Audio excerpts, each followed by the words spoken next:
Congress is investigating Harvard, MIT, and Penn over anti-Semitism on college campuses. This week, 15 college presidents were accused of not doing enough to stop the rallies and the violent incidents that have spiked on campuses since the Israel-Hamas war started. Harvard is accused of not condemning hate speech, and at MIT, Jewish students claim protesters blocked them from going to class. Penn has now lost a $100 million donation after the anti-Semitism hearing. The university's president facing a lot of pressure now to resign. The presidents of Penn and Harvard have released statements following their testimony. Harvard's president saying calls for violence against the Jewish community have no place at Harvard. The American Jewish Committee just released its Translate Hate glossary to help fight anti-Semitism. For more on this, I'm joined by Julia Rayman, Senior Director of Policy and Political Affairs for the American Jewish Committee. Thank you and welcome back to the program. Testimony from the university presidents has sparked a lot of debate right now, described by the House Education Committee chair as absolutely unacceptable. How did you feel about what they said, or maybe more importantly, what they didn't say? I can only echo Congresswoman Elise Stefanik, who called their statements pathetic and morally bankrupt. There's not been, at least in my memory, a congressional hearing that has sparked the kind of international, universal outrage that this hearing sparked. And the fact that now there's a congressional investigation, I think, is probably the first step of many that we'll be taking against universities like these, and not just these, but universities and educational institutions across the country that aren't doing what they need to do to be protecting their Jewish students. So we have an investigation. There are also calls for these presidents to step down. Is that the answer? Should they resign?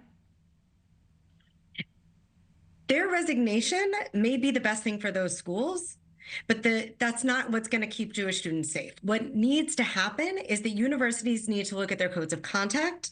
They need to be sure that they're in compliance with Title VI.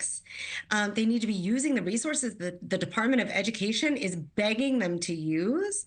They need to look at issues of tenure and what kind of faculty they have and what those faculty are teaching. And there needs to stop being a free pass for the intentional spreading of hate on college campuses, no matter who that hate is intended to target. And I mentioned the Harvard president said calls for violence against the Jewish community have no place at Harvard. What more would you like for that president and the others to say to address this? Well, first, they need to be saying that over and over and over again, not just in front of Congress, but in front of their own student body. They need to make sure that the directives match that word. Right? You showed students being intimidated, people not being able to go to their classrooms because of protests. That is the very definition of a hostile environment that impedes the ability of Jewish students or other students to learn. That is the benchmark test for a hostile environment, and they need to be sure that that kind of environment is not the environment that they are fostering. So the words at the hearing were atrocious, truly shameful. If they want to make up for it, they need to be making up for it not just with their words, but with their actions. And education about what anti-Semitism is such a key component of this, and you all are helping to do that work. In response, your organization, as I mentioned, released a Translate Hate glossary to help fight anti-Semitism. Stopping anti-Semitism starts, you say, with understanding it. So tell me about this glossary. I was able to look through it. You even have a quiz on there to gauge where you stand on your knowledge of anti-Semitism and what it looks like. Thanks so much for asking about this, Marni. It's probably the best resource that we as the American Jewish Committee, but I would say broadly, that a lot of Jewish organizations have put out to understand anti-Semitism, in part because it's very visual. It allows you to sort of look and see images, memes, political cartoons that give examples of some of the tropes that have been anti-Semitic for literally hundreds of years, decades, millennium, but continue to be recycled. So it's sort of these tropes that hide in plain sight. Everything from ideas of Jewish power, Jewish control, Jews owning the media or controlling the weather, to the phrases like "Jew them down."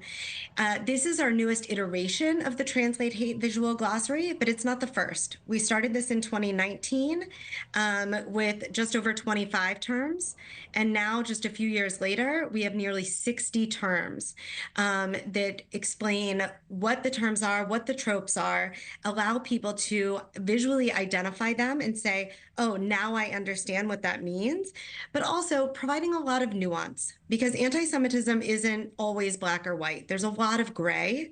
And so we want to be really clear that there are certain terms that, depending on context, they may not be anti-Semitic, but the education that needs to take place nonetheless is there. Thank you for watching. Go to newsnationnow.com to find NewsNation on your television provider. And don't forget to click the red subscribe button below to get more of NewsNation's fact-driven, unbiased coverage.